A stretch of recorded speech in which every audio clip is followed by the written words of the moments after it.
L'astrologie nous enseigne que les gens ne restent pas en permanence dans la même démarche, mais qu'il y a aussi des constantes. Un Saturnien restera toujours un Saturnien, un Jupitérien restera toujours un Jupitérien, un Martien restera toujours un Martien. Au niveau de leur champ de conscience, de leur mode d'intelligence, de leur volonté d'appréhender et de comprendre un maximum de choses, ou au contraire, un minimum qui leur suffirait. En revanche, euh, il y a à la fois, c'est un petit peu comme le diurne et le nocturne, si vous voulez. Il y a la phase diurne, conjonction, opposition, où la personne est au cœur de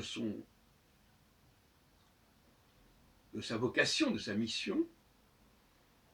Et puis, il y a la période de quadrature, où elle est plutôt dans le nocturne, c'est-à-dire dans le virtuel, et elle sort un peu de ses rails, et elle va voir ailleurs, elle va essayer d'autres choses.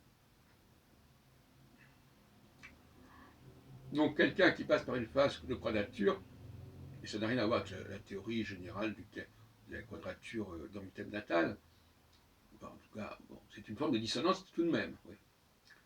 Donc la phase de quadrature est dissonante par rapport à la phase précédente. Elle est une ouverture quelque part, mais aussi une déviation. On sort de ces rails, ou des rails peut-être même, et on va voir ailleurs, quitte à prendre du recul par rapport à ce qu'on faisait avant. Et ça peut expliquer un certain nombre de comportements dans la vie où tout d'un coup on va vouloir changer de cap. Changement de cap qui est déterminé par l'alternance entre la phase de quadrature et la phase de conjonction-opposition. Donc tout ça, ça peut nourrir le discours de l'astrologue. Je pense qu'il y a matière. On peut, avec une logistique minimale, comme je l'ai expliqué, n'est-ce pas, deux phases différentes, 3 planètes possibles, 36 ascendants si on découpe chaque ascendant en 3 décans, et voilà, on peut effectivement faire de l'astrologie populaire avec ça, tout comme on peut faire de la consultation astrologique. Le seul problème, c'est de calculer l'ascendant, et Barbeau, il y a 50 ans, l'avait très bien expliqué, tout le monde pouvait connaître son ascendant, il y avait des tables qui permettaient de le savoir assez rapidement. Maintenant, en fin de compte, on pourrait dire que du moment que j'ai votre ascendant, même si je ne connais pas exactement le degré exact de votre ascendant, du moins dans un premier temps, je peux déjà faire des prévisions plus grossières que si j'avais le décan et encore moins grossières si j'avais le degré exact, mais on peut déjà se faire une idée. Si Saturne, si par exemple vous avez l'ascendant en Capricorne et que Saturne est en Bélier, eh bien vous avez une phase de quadrature. S'il est en Cancer, vous avez une phase de réalignement sur votre mission principale, etc. Et inversement comme ça.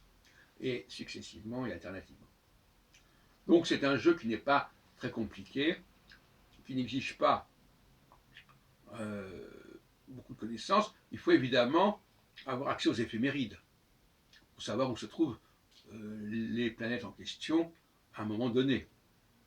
Mais ça, on le trouve sur Internet en quelques secondes, hein, sur une éphéméride. Par exemple, je sais pas, moi, je me sers beaucoup la dame de trèfle. Voilà, vous avez l'éphéméride, mois par mois, c'est largement suffisant.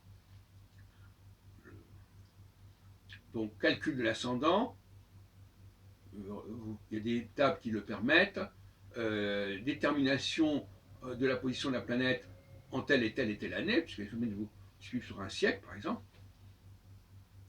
Et à partir de là, on peut travailler. Pas besoin d'ordinateur pour calculer quoi que ce soit. Bon, bah, de toute façon, ça ne vous empêche pas d'en avoir un. d'avoir un logiciel. Mais bon. Donc tout ça, ça peut être une application qui peut être assez facilement mise en place. Et dont je suis effectivement le concepteur.